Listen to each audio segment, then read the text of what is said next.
नमस्कार बच्चों, आज हम 10th क्लास का तीसरा पाठ पढ़ रहे हैं। तीसरे पाठ का 8वां श्लोक पढ़ रहे हैं। 7 श्लोक तक पढ़ लिया, आज हम 8वां श्लोक पढ़ेंगे। तो देखो, समान संस्कृति मताम यावती पितृ पुण्य भू तावतीं भुवम आवृत्य राष्ट्रमेकं निगद्यते। समान संस्कृति मताम यावती पितृ पुण्य भू तावतीं भुवम आवृत्य राष्ट्रमेकं निगद्यते। संदर्भ सेम ही है जो कल हमने पढ़ा था। प्रसंग देखिए, इस श्लोक में एक समान संस्कृति वाले लोगों के भूभाग को एक राष्ट्र बतलाते हुए कहा गया है कि समान संस्कृति वाले लोगों के भूभाग को एक राष्ट्र बतलाते हुए कहा गया है कि क्या कहा गया है। देखो, समान संस्कृति मताम, एक समान संस्कृति को मानने वाले, एक समान संस्कृति को मानने वाले लोगों की यावती पितृ पुण्य भू, जितनी पैतृक पवित्र भूमि है, जितनी पैतृक पवित्र भूमि है, तावतीं भुवम आवृत्य, उत्तरी भूमि को घेर कर, अर्थात उस भूभाग को राष्ट्र में कम निगद्यते, राष्ट्र कहा जाता है। उस भूभाग को क्या कहा जाता है? एक राष्ट्र कहा जाता है। कि एक समान संस्कृति को मानने वाले लोगों की जितनी पैतृक पवित्र भूमि है, उतनी भूमि को घेर कर, अर्थात उस भूभाग को एक राष्ट्र कहा जाता है। विशेष बात क्या हो गई, यहाँ सांस्कृतिक दृष्टि से राष्ट्र की परिभाषा प्रदान की गई है, और सांस्कृतिक समानता ही क्या होती है? राष्ट्र होता है। सांस्कृतिक समानता ही राष्ट्र होता है, ये विशेष बात है इसमें।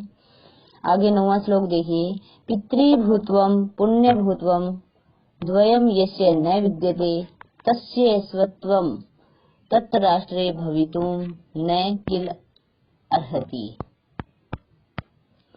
पितृभूत्वम पुण्यभूत्वम, इसमें इसका प्रसंग क्या हो जाएगा? इस पद्य में राष्ट्र के प्रति अपनत्व भाव किस प्रकार होता है, इसके बारे में बतलाते हुए कवि कहता है। इस पद्यांश में राष्ट्र के प्रति अपनत्व भाव किस प्रकार होता है, इसके बारे में बताते हुए कहा गया है। इसके बारे में बतलाते हुए कहा गया है कि पितृभूत्वम पुण्यभूत्वम द्वयम यस्य न विद्यते, जिसका जहाँ पैतृक भाव और पुण्य भाव दोनों नहीं होते हैं। पितृभूत्वम पुण्यभूत्वम, पैतृक भूत्वम का क्या हुआ? पैतृक भाव। पुण्यभूत्वम पुण्य भाव, जिसका जहाँ पैतृक भाव और पुण्य भाव द्वयम यस्य न विद्यते, दोनों नहीं होते हैं। जिसका जहाँ पैतृक भाव और पुण्य भाव दोनों नहीं होते हैं, तस्य तत्र, स्वत्वम बाद में आएगा, तस्य तत्र राष्ट्रे स्वत्वम भवितुम न किल अर्हति, उसका वहाँ, उसका उस राष्ट्र में अपनत्व का भाव भी नहीं हो सकता। उसका उस राष्ट्र में अपनत्व का भाव भी नहीं हो सकता, अर्थात राष्ट्र के प्रति अपनत्व का भाव पैतृक भाव एवं पुण्यत्व से उत्पन्न होता है। पैतृक भाव एवं पुण्यत्व से उत्पन्न होता है।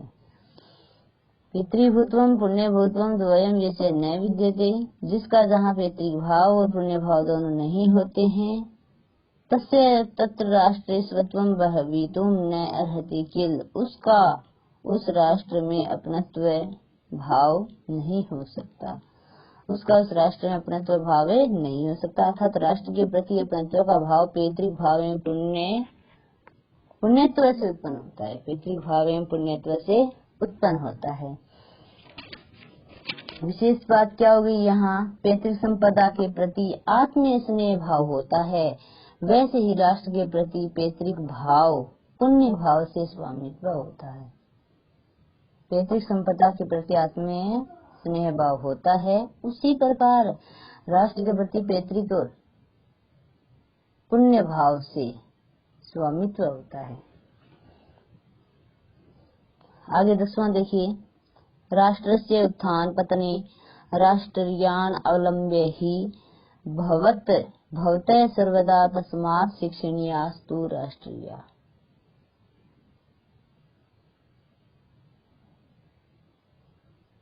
विशेष बात प्रसंग क्या हो जाएगा। इस श्लोक में कवि राष्ट्र की उन्नति अवनति का कारण शिक्षा को दर्शाते हुए एवं सभी लोगों को राष्ट्र कल्याण की भावना से उत्तरोत्तर शिक्षा देने की कामना करते हुए कहता है कि क्या कहता है, राष्ट्रीयान अवलंबे, राष्ट्र के निवासियों का आश्रय लेकर ही राष्ट्र से उत्थान पतने, राष्ट्र हमेशा राष्ट्र का उत्थान और पतन होता है। राष्ट्र से उत्थान पतने राष्ट्रीयान अवलंब्य ही, तो राष्ट्र के निवासियों का आश्रय लेकर ही हमेशा राष्ट्र का उत्थान और पतन होता है। भवतः सर्वदा तस्मात् शिक्षणीया तु राष्ट्रियः, इसलिए राष्ट्र के निवासियों को हमेशा राष्ट्र भावना की शिक्षा देनी चाहिए। भवतः सर्वदा तस्मात् शिक्षणीयास्तु राष्ट्रियः, इसलिए राष्ट्र के निवासियों को हमेशा राष्ट्र भावना की शिक्षा देनी चाहिए। राष्ट्रीयान अवलंब्य ही राष्ट्र से उत्थान पतने, भवतः राष्ट्र के निवासियों का आश्रय लेकर ही राष्ट्र का उत्थान और पतन होता है, इसलिए राष्ट्र के निवासियों को हमेशा राष्ट्र भावना की शिक्षा देनी चाहिए। यहाँ राष्ट्र कल्याण और विकास के लिए राष्ट्र भावना की शिक्षा सभी के लिए आवश्यक होती है, यह प्रतिपादित किया गया है। राष्ट्र और विकास के लिए, राष्ट्र कल्याण और विकास के लिए राष्ट्र भावना की शिक्षा सभी के लिए आवश्यक होती है, यह प्रतिपादित किया गया है। आगे 11वां श्लोक है,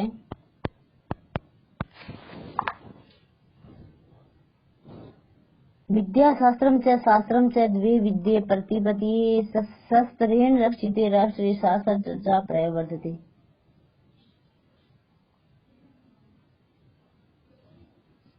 प्रसंग है, मूलतः यह श्लोक चाणक्य नीति सम्मिलित है।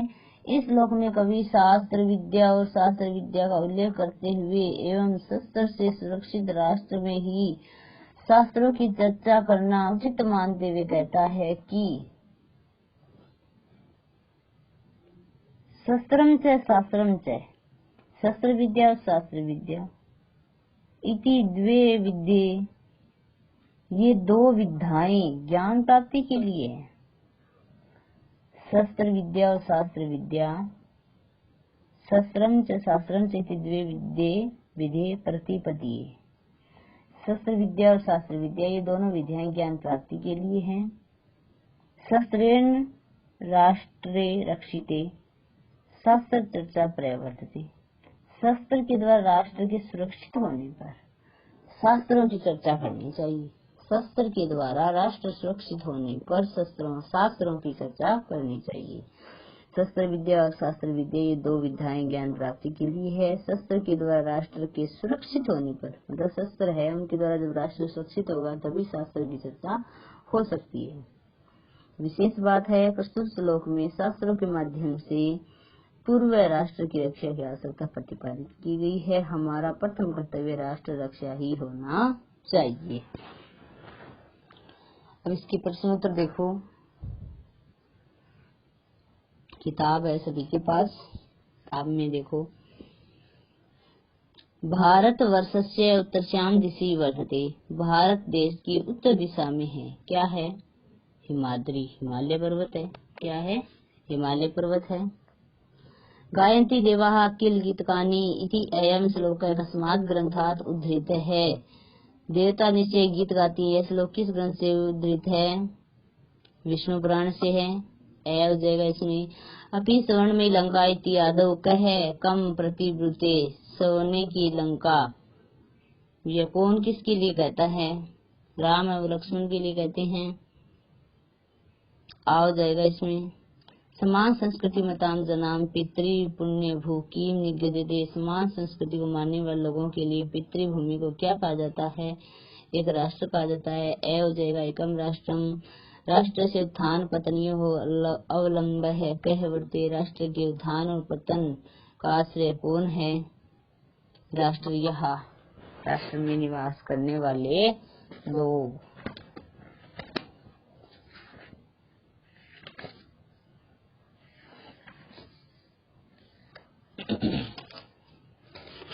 आगे देखो, भारतीय जन्म लब्ध्वा अपि यो जनः सत्कर्म पराङ्मुखः भवति स किं त्यक्त्वा किं प्राप्तुम् इच्छति। भारत में जन्म लेकर भी जो सत्कर्म से मुख मोड़ता है वह क्या छोड़कर भी क्या प्राप्त करना चाहता है। भारतीय जन्म लब्ध्वा अपि यो जनः सत्कर्म पराङ्मुखः भवति स पीयूष कलशं त्यक्त्वा विषभाण्डं प्राप्तुम् इच्छति। इसका घड़ा प्राप्त करना चाहता है। विद्यायाः प्रकारद्वयम् किम् अस्ति। विद्या के दो प्रकार कौन से हैं।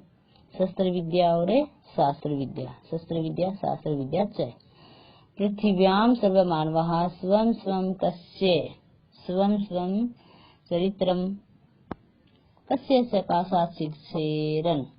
पृथ्वी के सभी मानवों को अपने अपने चरित्र की किसके पास से शिक्षा ग्रहण करनी चाहिए।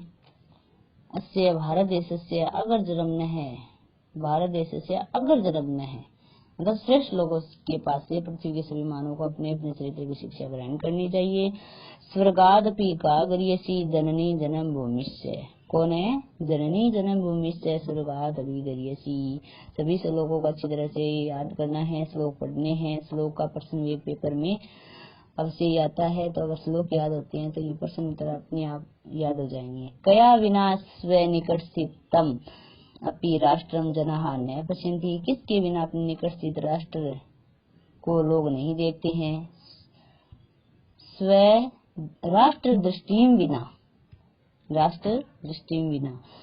राष्ट्रे कस्य स्वत्वं न भवितुं शक्नोति। पितृभूत्वं पुण्यभूत्वम् इति द्वयं यस्य न विद्यते तस्य राष्ट्रे स्वत्वं न भवितुं शक्नोति। पितृभूमि पुण्यभूमि ये दोनों जिसके पास नहीं है उसकी राष्ट्र में अपना नहीं हो सकता, उसका राष्ट्र में अपना नहीं हो सकता।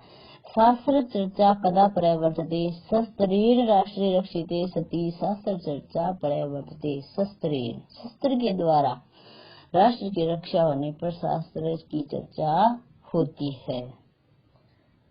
इससे आगे वाला भाग हम अगले वाले वीडियो में पढ़ेंगे। धन्यवाद।